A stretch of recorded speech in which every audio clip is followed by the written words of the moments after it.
It was close to midnight on the 10th of July 1985 when a dinghy pulled up alongside a Greenpeace boat in New Zealand's Auckland Harbour.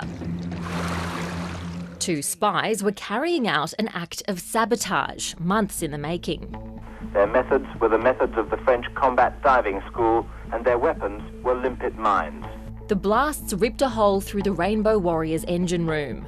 And I looked down and I could see this space that I'd been going into for years was in fact full of water. The boat never reached its destination, a French nuclear testing site in the South Pacific. 35-year-old crew member and photographer Fernando Pereira drowned in his cabin. He simply went to his cabin to get his camera gear out. The second explosion went off. It immediately fractured the integrity of that compartment. It flooded instantly. At first, France denied any involvement in the bombing, but the truth nevertheless emerged. With the help of a neighbourhood watch group, the French operatives were arrested before they could leave New Zealand, and sources in France began leaking to journalists. All the people assure us that all the operation against Greenpeace was organized by French military people.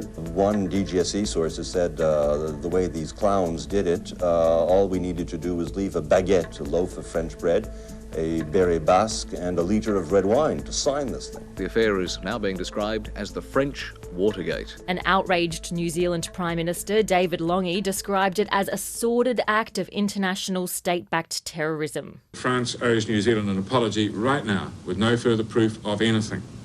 In September 1985, French President Laurent Fabius was finally forced to come clean. Agents of the DGSE sank this boat, he said, referring to the initials of the French Secret Service.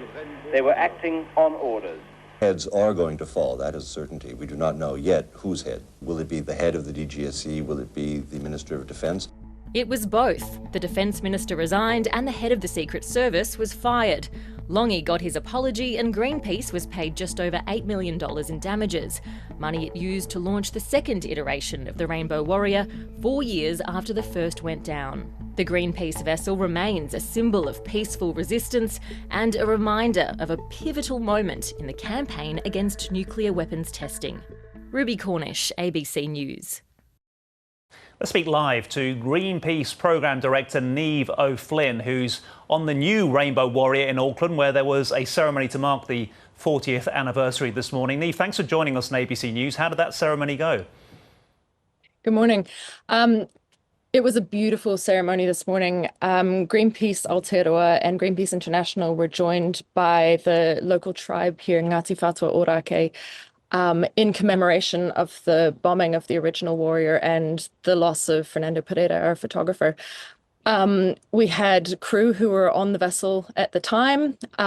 We had new volunteers. We had a huge range of people. We had politicians, we had celebrities, we had a massive range of people.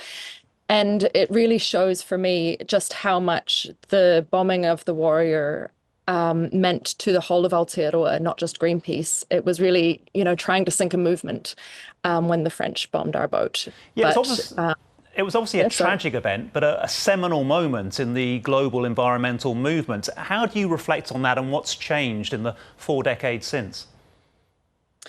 I mean, I think as you acknowledged earlier, it ignited the movement. It was designed to silence Greenpeace and silence the movement against nuclear testing in the Pacific. But actually, it just made us stronger. And for the last 40 years, I think that's been demonstrated. It's not just nuclear testing anymore that we're protesting. It's climate change and biodiversity loss. And we still hold the bombing of a Warrior as a kind of example of when we are effective. The people in power will try and silence us, but it's more important than ever for us to keep fighting.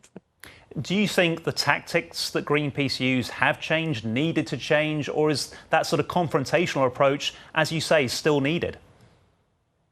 I mean, we're in a very different political environment to where we were 40 years ago. Some parts of what we do remain the same. Fundamentally, we're here trying to change the world. We're here trying to make the world a better place, to fight for people and the planet. We still confront people trying to do that damage. But we also obviously now have the internet and social media, and we can tell our story in a lot of different ways. So while the work's changed, there are still some fundamental parts that are still very much the same.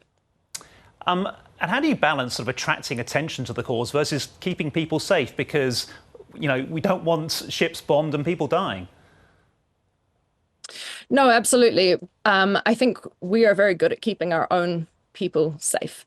You know, sometimes we talk about normal people being willing to go out and put their bodies and their freedom on the line for the right thing. And I every day kind of take my hat off to the brave people of Greenpeace and the movements that we're part of all over the world who stand up despite severe challenges for the right thing.